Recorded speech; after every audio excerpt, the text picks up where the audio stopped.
Hello friends, in this video we are going to see what are the different learnings and teachings from the principal Upanishad. Out of 108 Upanishads, key Upanishads, those are 10 to 12 Upanishads, and from them what are the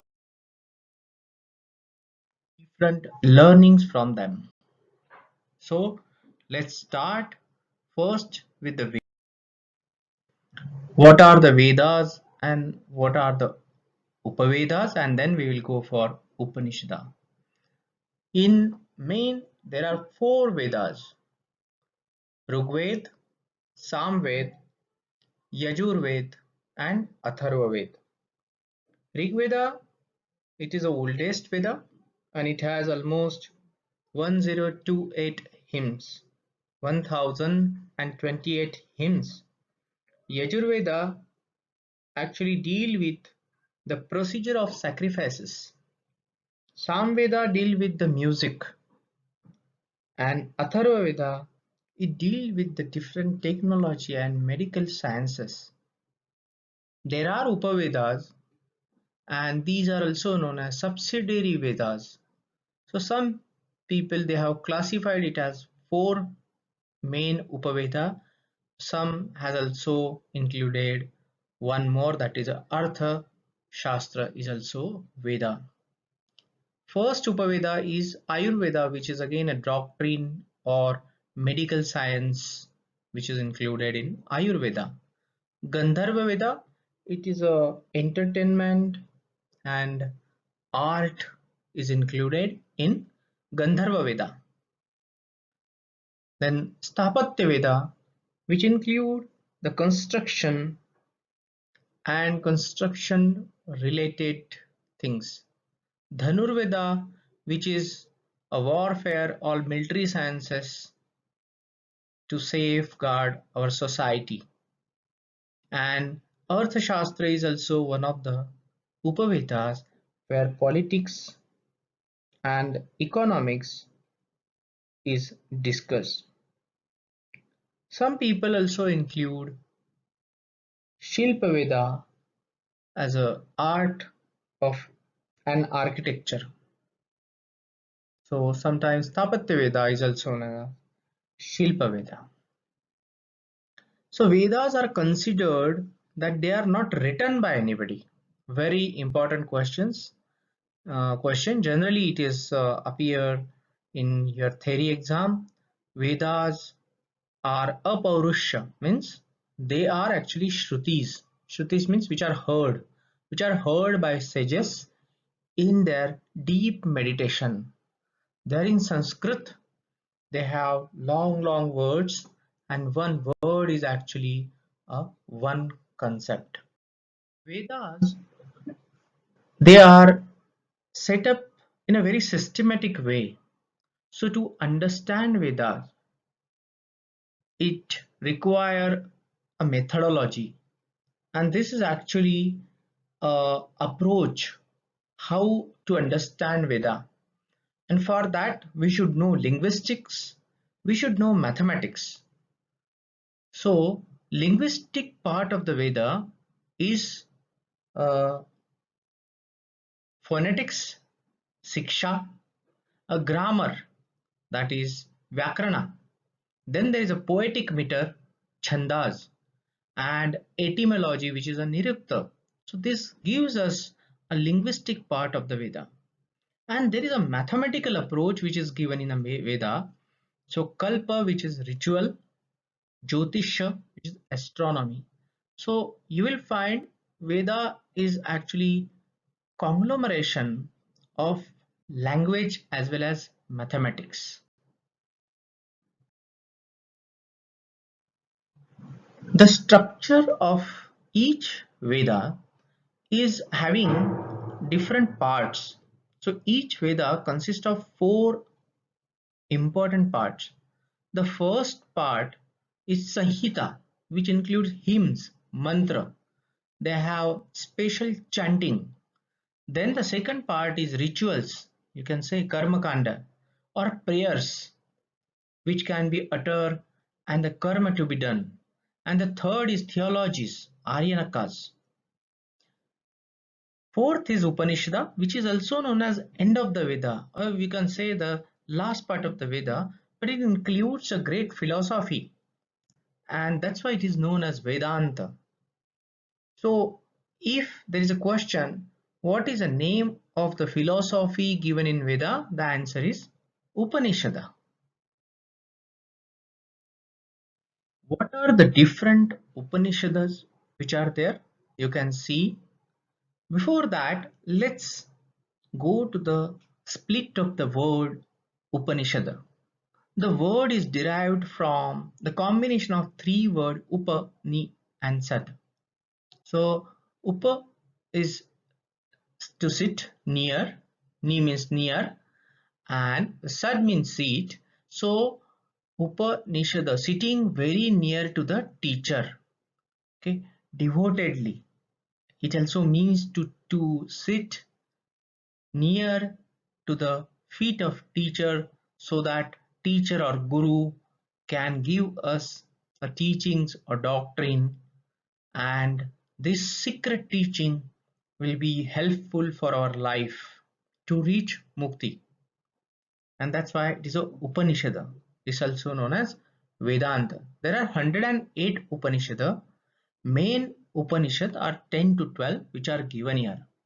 So they are Kathopanishad, some people say Katha Upanishad, Ishopanishad, Isha Upanishad, Ken Upanishad, Prashnopanishad, Manduk Upanishad, Mandukya Upanishad, Taittiriya Upanishad, Aitareya Upanishad, Chandogya Upanishad, Brihadaranyaka Upanishad, Kaivalya Upanishad, and Svetara Upanishad.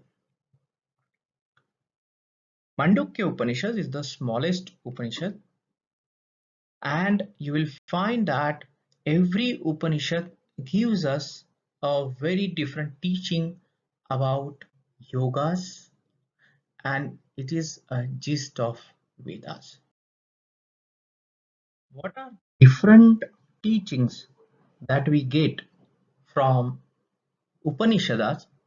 Some of them are listed here from the key Upanishads.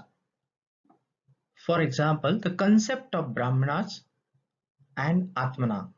These two concepts are given by Upanishad. Brahmanas means universal soul which exists everywhere, and Atmana is an individual consciousness or individual soul.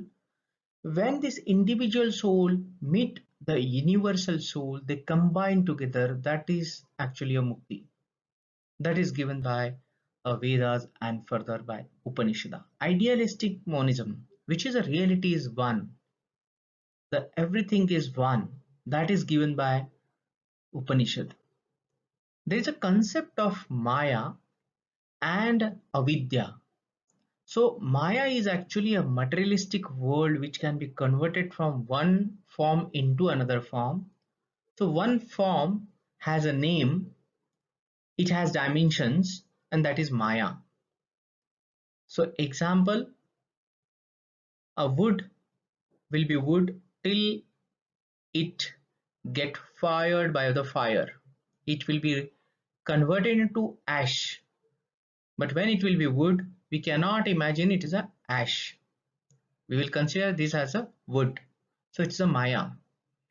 Avidya, which is actually a curtain between the reality and ourselves, which does not allow us to see that reality is one.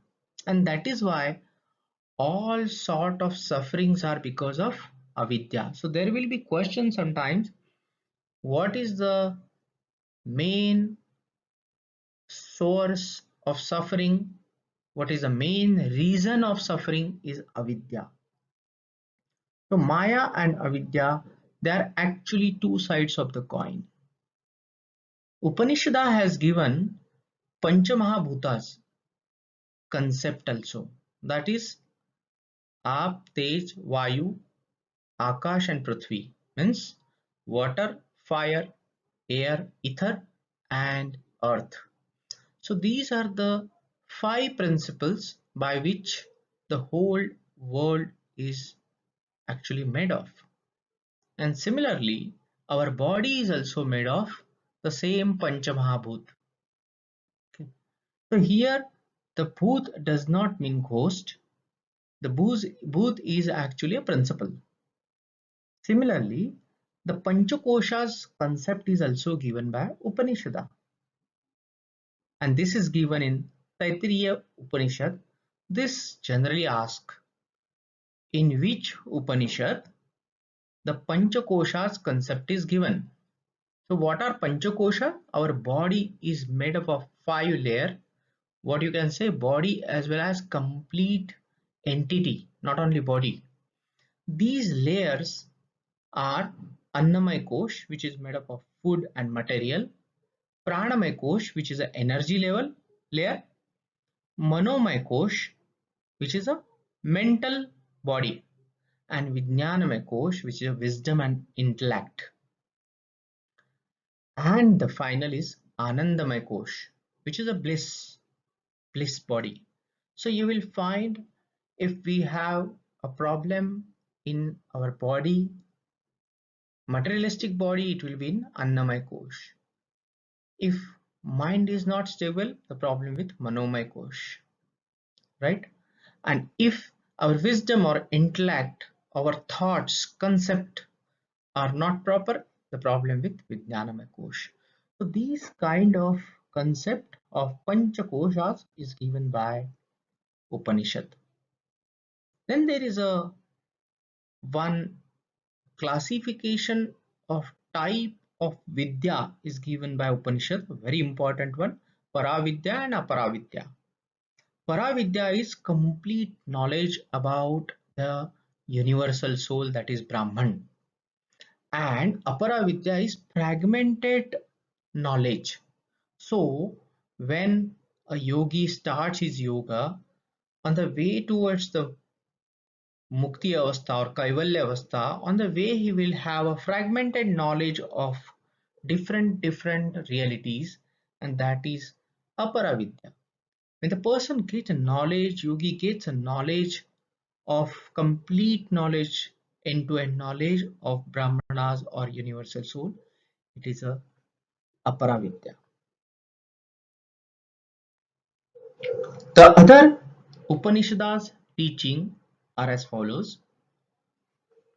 It has given the avastha or states of our mind, our brain combined. First state is waking state, when we know we are conscious completely, that is a waking state. Swapna, that is a dream state. Sushupti, it is a deep sleep state. And the final one, which is a super consciousness stage where it is known as Turiya Avastha. So Jagran and Swapna, they are the state of mind, whereas the Sushupti and Turiya, they are state of soul. So in Turiya Avastha, we connect with our soul. There is a concept of self-realization given in Upanishad. We all know that avidya is the reason of all suffering. This is one question generally they ask. We get a real knowledge through different kind of sadhanas or approaches. These approaches are Shravana, Manana, and Nididhyasana.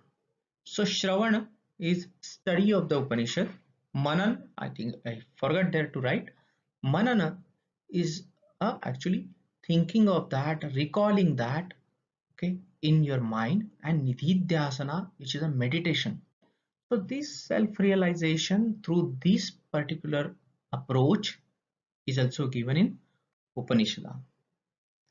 Sansar is a concept given in Upanishad, and this concept, on the basis of that we live our life. So it is basically Upanishad consider the life after death also, or life before birth. The time period from birth to death. Okay, this is samsara, and there is a continuous cycle of birth and death and again rebirth and death. If this particular cycle is exited by the soul, that is a moksha. So sansar is connected with karma and karma phala. So karma and karma phala will always connected with sufferings. There is another concept of Upanishadic God. It's a immortal inner ruler which is considered as a Upanishadic God. Then Agamas and Puranas, they are a Shrutis which contains a guidance for rituals and yogic practices, especially Agama. Example, Shaiva and Vaishnava Agamas. Puranas, they are actually the principle of Vedic knowledge. So Purana, they contains different stories, but as well as the complete setup is there to give you the message of living a life is existed in Purana. So Purana explains how to live our life with four Purushartha like Dharma, our duties, Artha, that is economics, money, Kama, which is on the basis of desires, and Moksha, exited from this Sansara Sagara. There are 18 Puranas. The smallest Puran is Markandeya Purana with 9,000 shlokas, and Skanda Purana, even the Ramayana is a part of the Skanda Purana, which has a 81,000 shloka. Each shloka is actually a one story. All these Puranas' names are given in Vishnu Purana. Thank you so much. Thank you. Thanks a lot.